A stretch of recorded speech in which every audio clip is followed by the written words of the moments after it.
Meus amigos, este é o projeto Mérito Digital Apresenta, uma parceria com o Centro Acadêmico de Direito da Universidade Selma e que hoje ouvirá a professora doutora Bruna Barbieri, falando principalmente sobre famílias simultâneas. Inscreva-se no nosso canal Mérito Digital no YouTube e nos acompanhe também em nossas redes sociais. Procure por Mérito Digital Oficial. Professora Bruna, antes de qualquer coisa, é gratificante tê-la conosco no programa de hoje. A gente agradece pela disponibilidade do seu tempo de conversar conosco. E eu gostaria que a senhora começasse falando um pouquinho da sua carreira. Afinal de contas, na docência, a senhora já atingiu aí o ápice da carreira, né? Porque além de ter mestrado, tem também doutorado, é assessora também no Tribunal de Justiça do Maranhão e diretora cultural do Instituto Brasileiro de Direito de Família no Maranhão. Então eu queria que a senhora falasse um pouquinho, por favor, de tudo isso. Bom, então, em primeiro lugar, gostaria de te agradecer por essa oportunidade de estar conversando um pouco a respeito desses temas sobre direitos de família que me são tão caros. Dizer que eu sou nascida e criada no Maranhão, apesar desses dois sobrenomes estranhos aí, que sempre geram um pouco de confusão, né? O Barbieri italiano, aqui descendente árabe. A gente tem uma comunidade árabe muito forte aqui, né, em São Luís do Maranhão. E eu passei a vida inteira sempre muito apaixonada por ler e escrever. Desde pequenininha, meus pais sempre me incentivaram muito isso. Eu lembro que eu já era um pouco maior, meu irmão, que é 8 anos mais novo do que eu, meu irmão ganhou toda a coleção dos livros do Harry Potter, e ao fim e ao cabo, quem leu todos os livros do Harry Potter se apaixonou fui eu, né? Então, assim, eu sempre tive muito prazer em ler, muito prazer em escrever. Isso, para mim, foi um grande facilitador quando eu escolhi a minha carreira, né? Eu sou assessora jurídica, trabalho desde os 19, 20 anos no Poder Judiciário como assessora, fui assessora de juiz, agora estou como assessora de desembargador, e eu realmente percebo que essa fluência na escrita, a fluência na leitura, realmente foram fatores determinantes para abrirem muitas portas, né? Então, esses dois fatores realmente eu carrego com muito carinho e sempre gosto de recomendar muito aos meus alunos. Leiam, leiam bastante, escolham qual o seu tipo preferido de leitura. Às vezes a gente menospreza, né? Mas até mesmo algumas leituras de internet, elas são essenciais para nos manter informados e para enriquecer o nosso vocabulário. Então, por exemplo, sites como Conju, Migalhas, o próprio site do IBDFAM, que é o Instituto Brasileiro de Direitos de Família, são leituras curtas, leituras agradáveis, leituras extremamente informativas.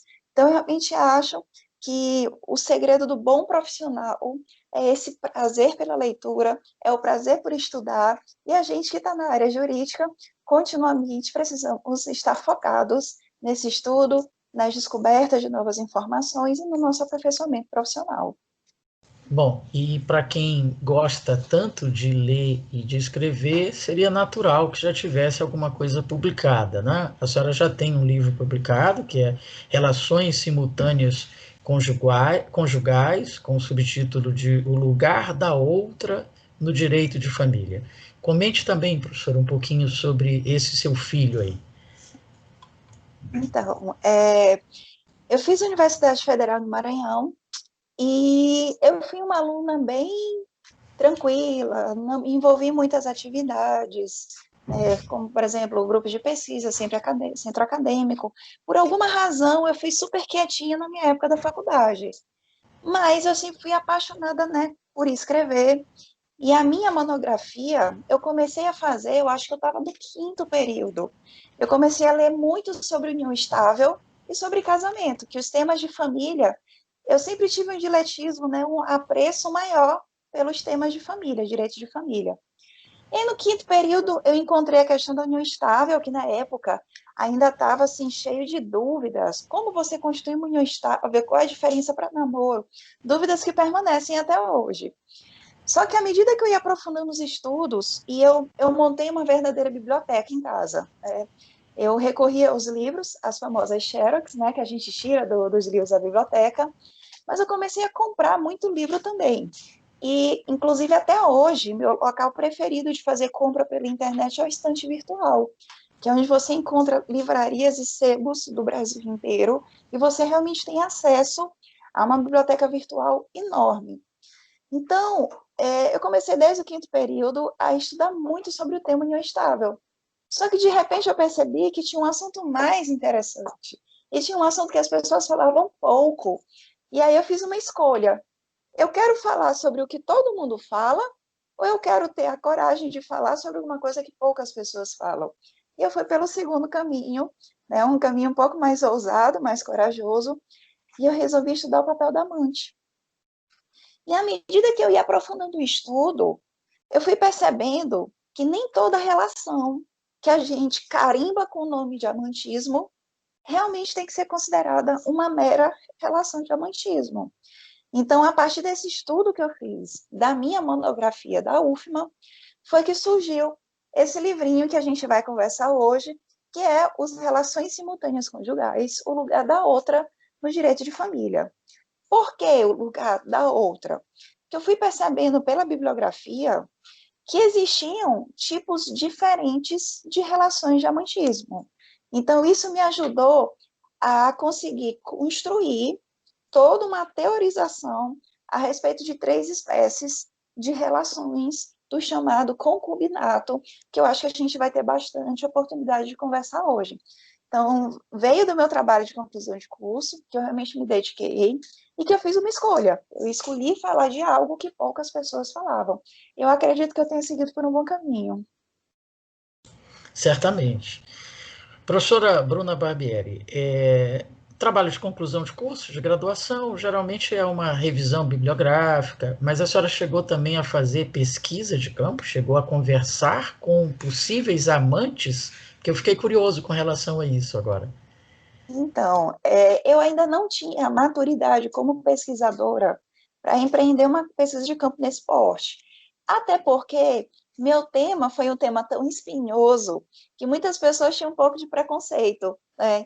Então, até mesmo na minha família, quando eu dizia, eu estou estudando uniões paralelas, eu estou estudando famílias simultâneas, as pessoas torciam o nariz e diziam assim, não tinha outro tema para você pesquisar? Né? Mas eu realmente achei importante dar voz e dar vazão para esse tema que é tão cercado de preconceito. E quando a gente fala sobre direito privado, quando a gente fala sobre direito civil, a pedra basilar é a autonomia privada, né? É a sua liberdade de autodeterminação e escolha. Então eu ficava refletindo, por que que muitas pessoas passam a vida inteira vivendo em uniões paralelas, mas depois que aquele membro em comum morre, a sociedade demoniza e o direito ajuda a demonizar aquele estilo de vida que as pessoas escolheram conviver durante anos a fio. Nós temos um julgamento muito relevante aqui no Tribunal de Justiça do Estado do Maranhão, que foi com um voto do desembargador Lorival Cerejo, na terceira Câmara Cível daqui do nosso Poder Judiciário. E nesse voto, para você ter ideia, ele saiu muito depois que eu escrevi o meu livro, então eu acabei produzindo um artigo científico depois sobre esse caso, mas é só para ilustrar um pouco do que é que a gente está falando.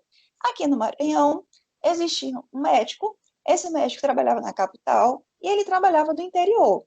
Aqui na capital ele era casado, casado civilmente ou no papel, como a gente gosta de falar, né? Só que no interior, ele tinha uma casa, ele tinha uma clínica e ele tinha uma companheira há 17 anos. Quando ele faleceu, a sua esposa entrou então com as ações de inventário e tudo mais e quis vender a casa onde a companheira morava. A companheira foi em juízo se defender e o desembargador Lorival Cerejo capitaneou esse voto, reconhecendo que 17 anos de convivência não era mais uma relação de mero romantismo, de mero concubinato. Era realmente uma união com o objetivo de constituir família. E a prova dos autos demonstrou que aquela esposa, quando saía de São Luís, ia visitar o marido do interior, se hospedava na casa de uma irmã, porque ela sabia que na casa do seu esposo, naquele município, ele convivia com a sua companheira. Então, olha só, a gente está falando de 17 anos, quase 2 décadas, em que os próprios sujeitos privados viveram as suas intimidades, tiveram a sua autodeterminação de conviver desse jeito. Por que quando esse homem falecer, o direito precisa se imiscuir na vida desses particulares e dizer quem é que tem direito ou não a ser reconhecido como família?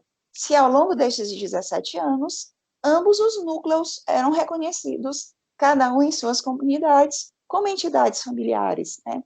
Então, isso é só para ilustrar o que é que a gente está falando.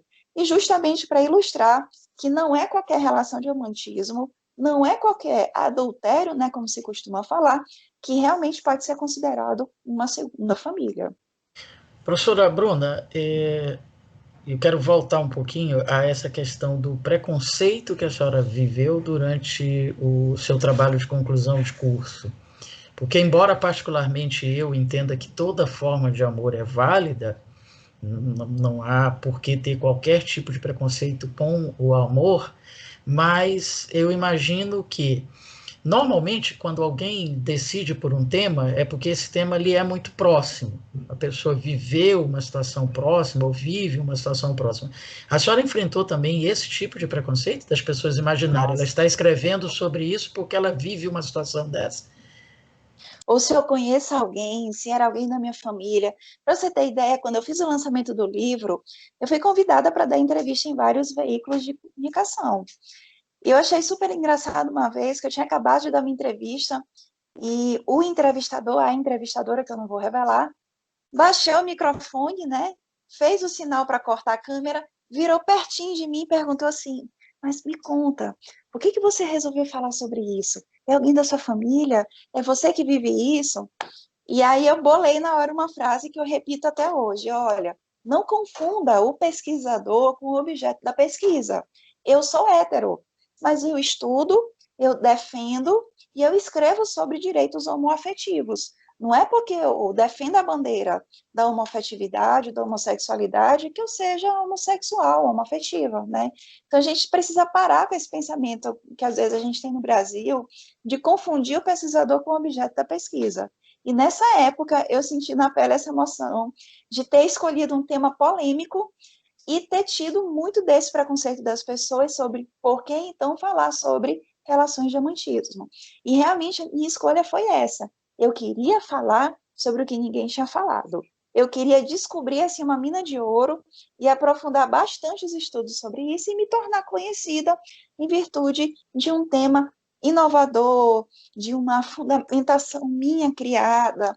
E realmente eu já dei palestra no Brasil inteiro sobre isso. Já dei palestra em Belém do Pará, já dei palestra em Florianópolis a respeito desse tema. E é sempre muito divertido você acompanhar a reação da plateia que está te ouvindo quando você começa a falar a respeito desse tema. Eu imagino. Eu diria, se a gente pudesse sintetizar esse trabalho, como o ponto mais negativo talvez tenha sido essa questão do preconceito, sem dúvida. Mas o ponto mais positivo, que particularmente eu considero a maior qualidade de uma pesquisa, é exatamente o ineditismo. A sua opção lá atrás, né, de falar mais do mesmo ou falar de algo completamente inovador. Eu achei fantástico e a repercussão está sendo essa, lhe permitindo todo esse acesso aos meios de comunicação para falar sobre isso. Mas vamos então começar a falar agora, professora Bruna, sobre o tema em si da nossa conversa de hoje. Não que a gente não estivesse falando, claro, mas a gente estava falando mais aspectos pontuais. Bora mergulhar agora no tema. Bom, primeiro, a senhora usa as expressões famílias simultâneas, relações simultâneas conjugais e poliamor. Isso são sinônimos? A gente sempre costuma pensar que é sinônimo assim a uma primeira vista. Mas quando a gente fala sobre famílias simultâneas, famílias paralelas, geralmente a gente está querendo falar de uma pessoa que tem mais de um núcleo familiar. E todos esses núcleos familiares, eles estão muito bem delimitados, cada um no seu quadrado. Eu, inclusive, bolei aqui na minha obra o termo relações simultâneas conjugais, justamente para falar do fato de um membro em comum que acaba tendo 2, 3, mais casas, em que cada uma desses lares ele tem uma entidade familiar distinta e separada. Só que hoje a gente já conseguiu aperfeiçoar todos esses conceitos e já chegamos, então, a um outro patamar quando a gente fala de poliamor. Quando a gente fala de poliamor ou poliamorismo, já são aquelas relações em que na mesma residência, debaixo do mesmo teto, ou em uma única relação amorosa, conjugal, você tem a presença de 2, 3 mais parceiros, né? Então, a nota distintiva seria essa. Nas relações simultâneas conjugais, os núcleos familiares não se misturam. Cada um tem sua casa, tem sua comunidade, tem seu círculo social bem delimitado. Já no poliamor, todo mundo vive junto, todo mundo tem o mesmo relacionamento, todo mundo cria os filhos em comum, todo mundo contribui para as despesas em comum. E é engraçado a gente perceber como aqui no Brasil, né, apesar da gente ter uma sociedade que é tida como tão, né, liberal para determinadas questões, as poucas vezes em que, por exemplo, as pessoas recorreram para os cartórios para lavrar escrituras dessas uniões, desse poliamor, dessas uniões plurimas, nós tivemos uma reprimenda severa por parte do Poder Judiciário. O Conselho Nacional de Justiça, inclusive, chegou a baixar uma recomendação dizendo que os donos de cartório não deveriam permitir a escritura pública de uniões paralelas, a escritura pública de famílias envolvidas em poliamor. Isso tudo, pessoal, é um contrassenso quando a gente pensa que uma escritura pública é uma declaração para testar a realidade dos fatos. Quando você vai ao cartório fazer uma declaração de constituição de união estável, você está meramente querendo fé pública para um fato que existe. O fato de um trisal não conseguir reconhecer uma escritura pública não vai apagar o fato que eles existem. Então, a gente precisa discutir em que termos o direito está sendo um instrumento de opressão para aquelas famílias que não estão ali sob as rédeas da chamada heteronormatividade, né? Aquele formato padrão da família tradicional e que a gente precisa reconhecer que hoje, para a nossa sociedade plural, em que tem o princípio da dignidade da pessoa humana como uma das maiores bandeiras, a gente não pode mais permitir que o direito receba essa capa de opressão. Nessas suas pesquisas, levantamentos, estudos, conversas sobre esses temas, que situação a senhora poderia catalogar como sendo assim a mais curiosa que a senhora encontrou? A forma mais diferente de poliamor, de relações simultâneas conjugais, até o momento? Eu queria falar 2 casos, se você me permitir. Um primeiro caso, que é um caso de poliamor mesmo, que eu queria indicar para vocês um filme chamado Mr. Martin e as Mulheres Maravilhas. A história em quadrinhos Mulher Maravilha, o início dessa história, o seu criador, é contado nesse filme. E o Mr. Martin, ele tinha uma esposa que era uma professora doutora tão brilhante quanto ele, mas em virtude do machismo da década lá, se não me falha a memória, 1900 e, não sei, 1930, 1940, por conta do machismo institucionalizado, a sua esposa, que era uma professora doutora, extremamente competente, ela não era muito valorizada dentro do espaço profissional. Só sei que eles acabaram contratando uma assistente. A esposa dele se apaixonou pela assistente, mas ela também era muito apaixonada pelo próprio esposo. E o esposo dela se apaixonou pela assistente também. Então, os três, naquela sociedade extremamente patriarcal, heteronormativa, lá da década de 1920, 1930, agora eu não lembro bem a data, eles tiveram um relacionamento muito sólido, mas que enfrentou muito preconceito da sociedade. E é muito bonito de você assistir no filme a forma como a relação deles era uma relação cheia de carinho, de respeito, de reciprocidade. todos os filhos foram criados em comum. Então, imagina, se hoje nos choca uma história como essa, imagine aquela época, né? Como não deve ter realmente chocado a sociedade. Então, eu recomendo muito esse filme, Mr. Martin e as Mulheres Maravilhas, não só para a gente ver como foi que foi criado, né? Toda a psicologia por trás da criação dos quadrinhos A Mulher Maravilha, que foram claramente inspirados nas próprias esposas, né, companheira do professor Barton, mas para a gente tirar um pouco essa roupagem de achar que é uma coisa pecaminosa, que é uma coisa assim muito de uma carga moral, muito indecente, mas para a gente ver que as pessoas não escolhem porque se apaixonam e que é possível para algumas pessoas se apaixonar por mais de uma ao mesmo tempo. Então, esse é o primeiro que eu queria recomendar para vocês. O segundo é um livro de uma antropóloga que é fantástica, que é a Miriam Goldenberg. E a Miriam Goldenberg escreveu um livro chamado Infiel. Ela fez uma pesquisa com mais de 1.700 brasileiros, a maioria lá pelo Rio de Janeiro, e nessa pesquisa ela tentou identificar quais são os perfis de amantes que existem aqui na nossa sociedade brasileira. E um dos perfis que ela encontrou é da amante iludida. Ela não usa o termo iludida, eu que estou usando. Mas a amante iludida é aquela que ela foi entrevistar essa pessoa e essa moça disse, não, ele só está com o marido, com a esposa, porque ela é doente, ou então porque os filhos precisam, ou então... Assim, a amante inventava várias desculpas para justificar porque que aquele homem que ela dizia que era tão loucamente apaixonada por ela, não largava sua esposa e ia ser feliz com ela. Inclusive, ela falou nessa entrevista, olha, ele nem tem relação mais com a esposa dele, eu sou a mulher dele de verdade. E como tudo era na base do anonimato, a Goldenberg resolveu, então, entrevistar esse cidadão.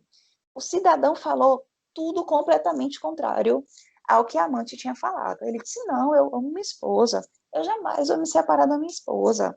Se eu não tivesse com essa fulana, talvez eu estaria com outra. Mas é porque às vezes você precisa ter uma válvula de escape do casamento. Não, mas eu continuo me relacionando com minha esposa, e não sei o quê. Então, assim, quando você lê o livro da Miriam Goldenberg e você percebe como existe uma irresponsabilidade afetiva muito grande de vários homens que mantêm esses relacionamentos paralelos em que eles realmente fazem com que aquela outra parceira acredite que o amor é verdadeiro, que existe uma noção de fidelidade. Realmente é uma coisa muito triste de você perceber. Então, são duas situações extremamente divergentes, né?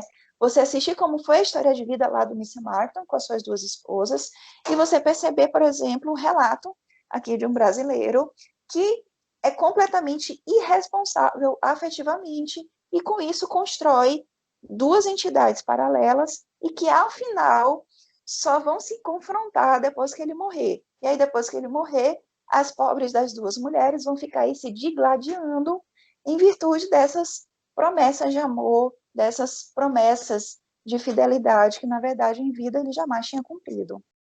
Eu fico imaginando, professora Bruna, a sua dificuldade de tratar essas questões nos dias de hoje, mesmo em sala de aula, e com essa onda que a gente está vendo aí, especialmente dentre os jovens, de conservadorismo, uma postura extremamente questionável, né? E influenciada por autoridades públicas que dizem, por exemplo, que mulher tem que vestir rosa, homem tem que vestir azul e coisas desse gênero. A senhora tem percebido essa dificuldade na sala de aula? Como é que a senhora consegue driblar isso? Atualmente, eu estou ministrando a disciplina de Direito da Criança e do Adolescente. Então, como eu não estou ministrando as aulas sobre direito de família para falar sobre todas essas questões de pluralidade e diversidade, eu não tenho tanto esse feeling atual sobre esses temas. Mas eu posso falar, por exemplo, que quando eu estou em sala de aula e eu vou falar sobre educação sexual para criança e adolescente, quando eu vou falar sobre ensinar questões de gênero, igualdade de gênero, eu percebo um pouco, mas é sempre minoritário, pelo menos na instituição em que eu trabalho, esses discursos, né, que são um pouco mais ariscos em relação ao que a gente espera de um aluno de direito, que tenha uma visão plural, que saiba respeitar as autonomias e liberdades de escolhas existenciais. Geralmente é um público mínimo que eu tenho enfrentado ao longo dos últimos anos. Ok. E me deixa Bom, feliz, né? que bom, sem dúvida alguma. De fato, aluno de direito precisava ter esse tipo de percepção, né? E, infelizmente, não é o que a gente tem visto. Outro tema interessante, professora, é com relação à diferença entre concubinato puro e concubinato impuro. Gostaria que a senhora esclarecesse sobre isso, por favor. Então, durante muito tempo, aqui no Brasil, por influência da Igreja Católica, a gente sabe que a construção do nosso direito civil foi muito influenciada no direito canônico. Não só aqui no Brasil, mas em praticamente todos os países com essa raiz do civil law, né? Então, a construção das nossas leis privadas, leis civis, elas tiveram como inspiração direta a existência do Código Canônico da Igreja Católica. E durante séculos, aqui no Brasil, o que vigorava era o chamado casamento religioso. Só que olha só, o casamento religioso te obrigava a ter a aceitação do clérigo, do padre, da autoridade religiosa local, para que você fosse autorizado a se casar. Se você não fosse da mesma classe social da pessoa com quem você gostaria de se casar, seu casamento não era autorizado.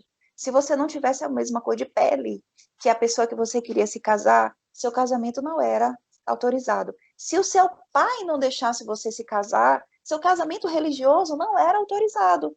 Então, aqui no Brasil, ao lado do casamento religioso, que era o casamento oficial, foram se construindo os chamados concubinatos, daquelas pessoas que ou não tinham condição financeira de pagar pelo casamento, ou não tinham recebido autorização para se casar, ou porque realmente elas estavam em alguma situação, né, que era considerada irregular.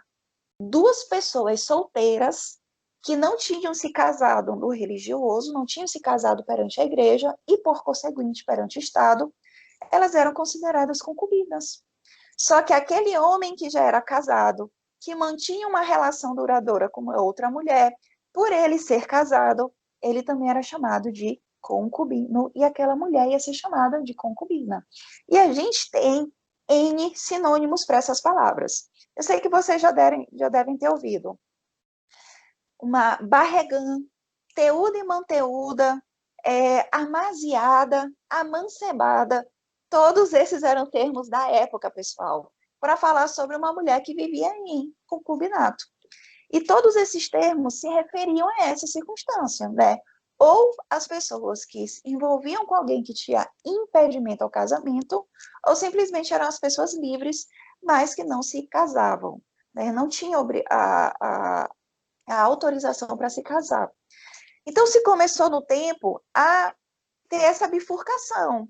Existe, então, o concubinato impuro, que era aquele formado pelas pessoas impedidas ao casamento, mas também tinha o concubinato puro, que eram aquelas pessoas que ou simplesmente não queriam passar por esse crivo do Estado, não queriam se casar nessa solenidade, não queriam se casar perante a igreja. Muitas pessoas de outras denominações religiosas eram considerados concubinos, porque não se casaram sob os auspícios da religião católica, ou simplesmente eram pessoas, né, que estavam desimpedidas, mas não queriam casar. Então, o concubinato puro, ele foi evoluindo para que deixasse de ser considerado tão marginal em relação ao direito. Até que em 1980, lá na década de 1980, veio a nossa Constituição Federal de 1988, e a Constituição Federal, então, pegou esse concubinato puro e resolveu chamar de união estável.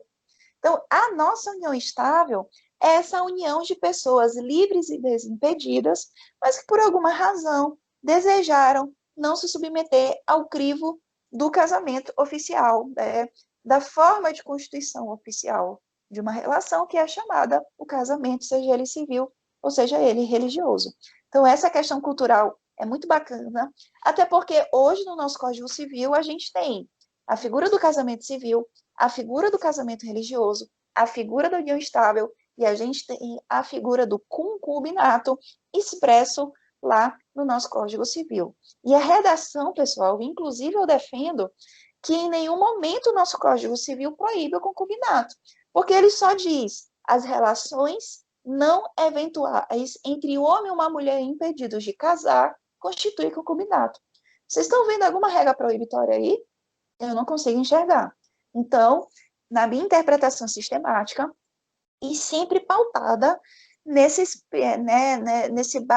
princípio basilar da dignidade da pessoa humana, e já que a gente está falando de família, e a família é uma liberdade existencial dos indivíduos, eu defendo que não existe vedação legal para a constituição de concubinato. Eu não quero viver um concubinato, mas se existe alguém próximo a mim que queira exercer essa forma de afetividade, quem sou eu e quem é o Estado para negar uma escolha existencial do indivíduo? Isso, em resumo, professora Bruna, poderia ser traduzido por a amante também tem direitos, é isso? Na verdade, nesse meu livro, eu estabeleço 3 formas de você analisar uma relação simultânea. Primeiro, se ela for uma relação clandestina, você já fica ali um pouco reticente em considerar uma família. Porque família precisa de ostensividade. Família precisa ter pessoas que queiram ser identificadas como tal. É por isso que nas declarações de família, tudo é tão público. O casamento é público. O casamento tem que ter a abertura para qualquer pessoa que queira dizer, não pode casar, posso ir lá e dizer, né? Então, casamento é uma solenidade em que se dá ampla publicidade. Você tem que anunciar no jornal que vai se casar com o indivíduo nos proclamas, na habilitação para o casamento. Então, a família está muito ligada com essa ideia de ostensividade, de publicidade. União estável do mesmo jeito. Se você já vê uma relação paralela, que é uma relação clandestina, você já tem algumas reservas. Então, você precisa analisar, essa relação clandestina é de boa fé ou é de má fé? Eu falo má fé quando você se oculta, se esconde dos membros da primeira família, né? Então, se você fica, né, numa relação paralela, se ocultando da sociedade, se ocultando daquela outra entidade familiar, então existe aí uma grande possibilidade de que não haja o desejo de constituição de família. Há apenas uma relação afetivo-sexual. Há apenas uma relação de amantismo, como eu costumo denominar. Mas existem algumas circunstâncias em que a amante, na verdade, não sabe que está envolvida numa relação de amantismo. É muito aquele caso dos caixeiros viajantes, de policiais rodoviários, de médicos e de qualquer outra profissão que envolva a pessoa manter residência em cidades separadas. Acaba constituindo uma família em cada uma dessas cidades. Essas famílias não sabem que a outra existe, e geralmente só depois que esse rapaz morre, ou que essa mulher morre, é que o INSS vai descobrir a existência dessas duas famílias. Porque cada uma das famílias pede a chamada pensão por morte. E aí, bingo, se descobre que existia numa outra cidade, no município próximo, num bairro distante, se descobre então que existe uma outra família. Essas relações eu costumo chamar de relações clandestinas de boa-fé, porque essa clandestinidade não foi a amante, o amante que deu causa. Essa clandestinidade foi por conta do famoso mau caratismo daquele membro em comum, que escondeu de ambas as relações familiares a existência uma da outra. E existe uma terceira hipótese, que são as relações públicas. E essas relações públicas, elas são de boa-fé. Quando existe a publicidade dessa pluralidade de relacionamentos, o direito precisa respeitar as escolhas existenciais e a autonomia privada dos indivíduos que conduziram as suas existências dessa forma. Então, se a relação de simultaneidade era pública e as pessoas aceitaram, ou podem até não ter aceitado, mas toleraram, a gente precisa reconhecer, então, que houve o objetivo de constituição de família.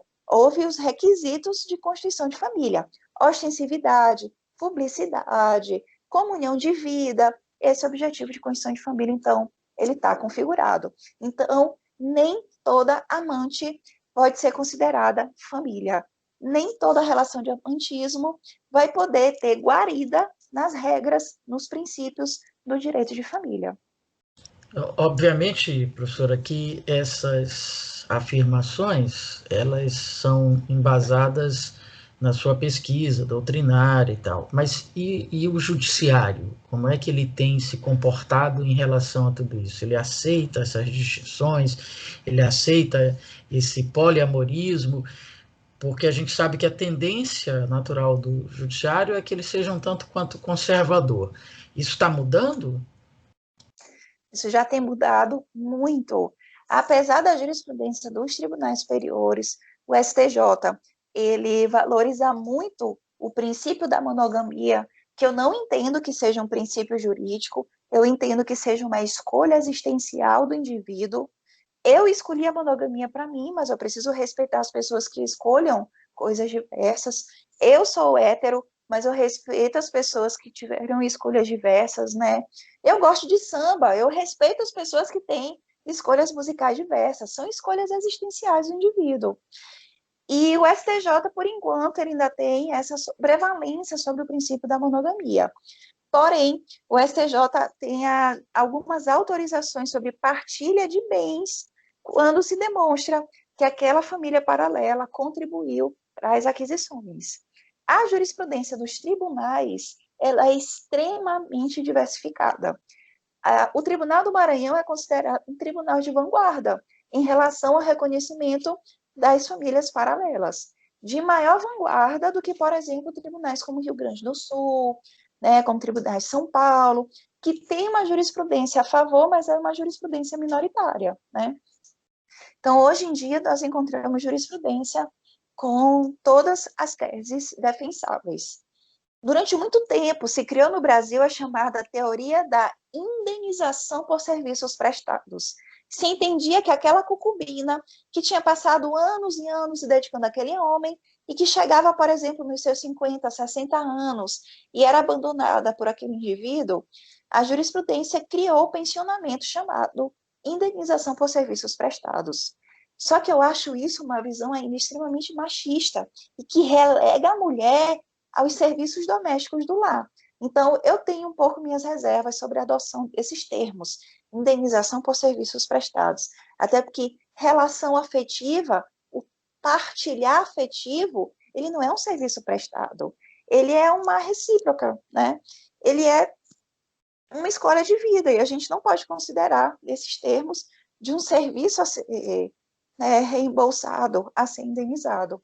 Então, eu realmente acredito que a gente precisa evoluir não só o nosso pensamento social, mas evoluir principalmente as nossas convicções jurídicas para a gente respeitar a dignidade das pessoas envolvidas, a gente respeitar as escolhas existenciais que são feitas e a gente lembrar que aquela pessoa que viveu daquele jeito durante anos a fios não fez mal para ninguém, não violou bem jurídico nenhum. Por que ao fim da vida essa pessoa ela precisa ser demonizada em virtude de uma escolha que não foi só dela? A escolha foi não só dela, como do seu parceiro de vida, e se era uma relação pública, também foi uma escolha daquela outra família que poderia ter se separado, se divorciado e não fez. Aceitou, tolerou aquela relação de simultaneidade.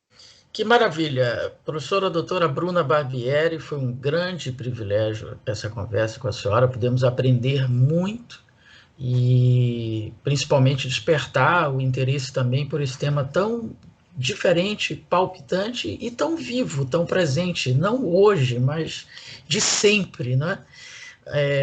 O meu novo agradecimento por sua participação conosco nesse projeto e fica o espaço agora para suas considerações finais. Bom, eu gostaria muito de agradecer o professor Heraldo Moreira pela oportunidade de estar conversando um pouco com vocês, dizer que eu desejo muito sucesso ao programa, vou acompanhar as futuras edições, Realmente eu acho que essa possibilidade com que a gente dê espaço para que os professores falem sobre seus projetos, sobre suas obras, valorizando os nossos professores locais, realmente é fundamental para que a gente possa fortalecer a cultura jurídica no nosso estado. A gente precisa valorizar mais os profissionais da nossa terra, a gente precisa valorizar mais os esforços que são realizados aqui no nosso Maranhão, aqui na nossa São Luís, para a gente construir uma cultura jurídica local, de valor, de respeito, e que a gente possa galgar, então, sempre novos passos, novos lugares, né? E percorrer o Brasil inteiro, fazendo com que a nossa Atenas maranhense, né, viva de novo. Eu queria convidar todos vocês a me seguirem pelo Instagram, é o @profa.brunabarbieri. Se vocês quiserem, a gente sempre posta materiais sobre o direito de família, infância e juventude, direito das mulheres, e vai ser um prazer a gente se reencontrar por lá. Professor, mais uma vez, muito obrigada aqui por esse bate-papo tão agradável, e eu já me coloco à disposição para a gente voltar aqui e falar sobre outros temas. Certamente, faremos isso, até porque foi muito gratificante a conversa. Bom, então é isso. Semana que vem tem mais. Pense nisso e faça direito.